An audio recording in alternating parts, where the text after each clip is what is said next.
Acute bronchitis is an inflammation of the upper airways commonly following an upper respiratory tract infection. And the cause is usually a viral infection, though it's sometimes a bacterial infection and the pathogen is rarely identified.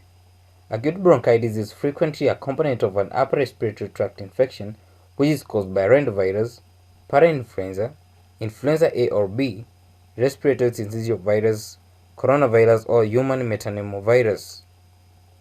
Less common causes may be mycoplasma pneumonia, Bordetella pertussis, and chlamydia pneumonia. Patients at risk include those who smoke and those with chronic obstructive pulmonary disease and other diseases which impair bronchial clearance mechanisms such as cystic fibrosis or conditions leading to bronchiectasis. The signs and symptoms of acute bronchitis include an unproductive or minimally productive cough which is accompanied or preceded by upper respiratory infection symptoms. Subjective dyspnea results from chest pain and tiredness with breathing, not from hypoxia except in patients with underlying lung disease. Signs are often absent but may include a scattered bronchi and wheezing. Sputum may be clear, purulent, or occasionally bloody, and sputum characteristics do not correspond with the particular etiologies as viral or bacterial. There's a mild fever, but high or prolonged fever is usually unusual and suggests influenza or pneumonia. On resolution, cough is the last symptom to subside and often takes several weeks or even longer to do so. Diagnosis is based on clinical presentation, and chest X-ray is necessary only if findings suggest for pneumonia such as abdominal vital signs, crackles, signs of consolidation, and hypoxemia are present. Elderly patients are the occasional exception, and they may require chest X-ray for productive cough and fever in absence of auscultatory findings, particularly if there is a history of COPD or another lung disorder. Sputum, gram stain, and culture have no role in diagnosis, but cough resolves within 2 weeks in 75% of these patients.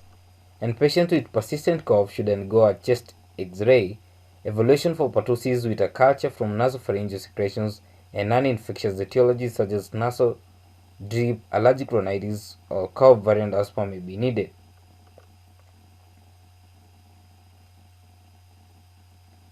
Treatment of acute bronchitis is otherwise in healthy patients a major reason that antibiotics are overused. Nearly all patients require only symptomatic treatment such as acetaminophen and hydration. Antitussives should only be used if cough is interfering with sleep, and patients with wheezing may benefit from inhaled beta agonists such as albuterol or an anticholinergic such as ipratropium for less than or equal to 7 days. If cough persists for more than 2 weeks because of airway irritation, some patients benefit from a few days of inhaled corticosteroids. Oral antibiotics are typically not used except in patients with pertussis or in patients with COPD who have at least 2 of the following signs: increased cough, increased dyspnea, and increase in sputum purulence. Drugs include amoxicillin 500 mg orally for 7 days, doxycycline and azithromycin, together with trimethoprim sulfamethoxazole.